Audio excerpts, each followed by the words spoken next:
Say no more. I guess I'll ask a question for my own purposes. Go ahead. What have you learned about Andre Iguodala, being his teammate, that maybe you didn't know before you came here? I assume you played against him, obviously, a lot over the years. Yeah. He's been in the league a long time. I mean, how intelligent he is, on and off the court. It's a very few guys that, been in the league and seen as much as he's seen. So his ability to pick up on things a lot quicker and also just teach, since I've been here, he's only taught me things, I'm like a sponge. I soak up information from him because he's been there, done it, won a championship, been MVP of the finals. So he has a lot of knowledge that has helped me so far that I've been here. And do you have any one favorite story about his hands, stripping somebody? Or it seems like the guys who've been here with him for a while all rave about that as sort of his standout skill. That's a special talent right there.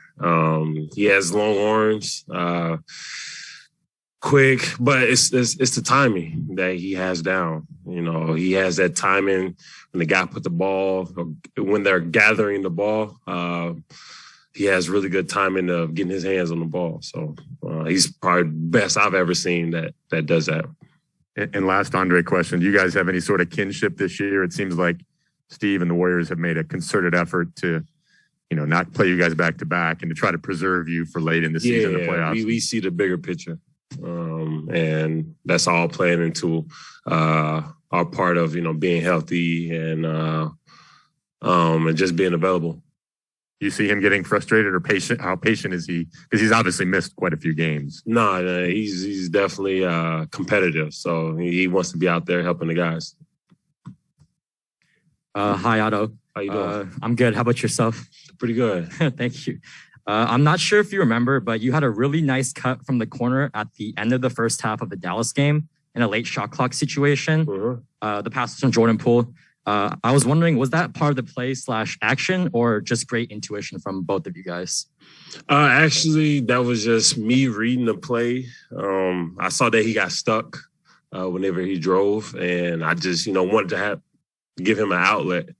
To be honest with you, I don't know how he saw me. It was like a last-second thing, but it was a good play by him, being composed in that situation.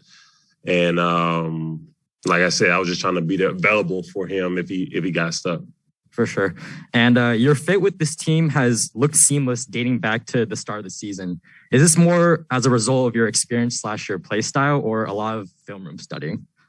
I'll probably say both. It is kind of my style, playing this type of basketball since I was young. So always moving, always cutting. And then just playing against these guys, I see how they move and cut. So it was kind of like, I can go back and watch film and see exactly when I can make that timely cut or create by just moving off the ball. Thank you. Mm-hmm. Appreciate it. I'll just ask one general question. How much did that Dallas game sort of feel like you guys were back to yourselves? I mean, the previous few games had been kind of a grind. Yeah. It seemed like you finally kind of got back in your mode. Yeah, I mean, like I said, we got a lot of moving pieces, and we're just figuring out ways to play together and make sure that we play Warriors basketball. And every game since that buzzer beater stuff here, we've trying to find ways to get our mojo back and get our legs up under us and just play the Warriors way. Anything on Zoom, Christos? Hey, Otto, hope you're doing well. For you personally, how different would you describe the dynamic of the team on the floor with Clay and Steph on the same time on the floor? I'm still learning it. With Clay being back, I'm still learning how to play with him. But it's changing. Every game, every opportunity I get to play with Clay and Steph, you can see how they move together and they move well without the ball. So it's just, one side Clay is coming off and the other side Steph. So it's like, which guy is more open, but it's pretty amazing to see those guys moving and playing with each other and off each other. And how easier is the game for the other players when Steph and Clay are on the floor together? I mean, everybody has to, step into their role and play their role. We know those are the first two guys that we want to get the ball to involved because they create so much attention and so much force that, we're able to get those guys open. Then everybody else on the court will have multiple opportunities to, make plays or, when the ball comes their way, they can knock down shots.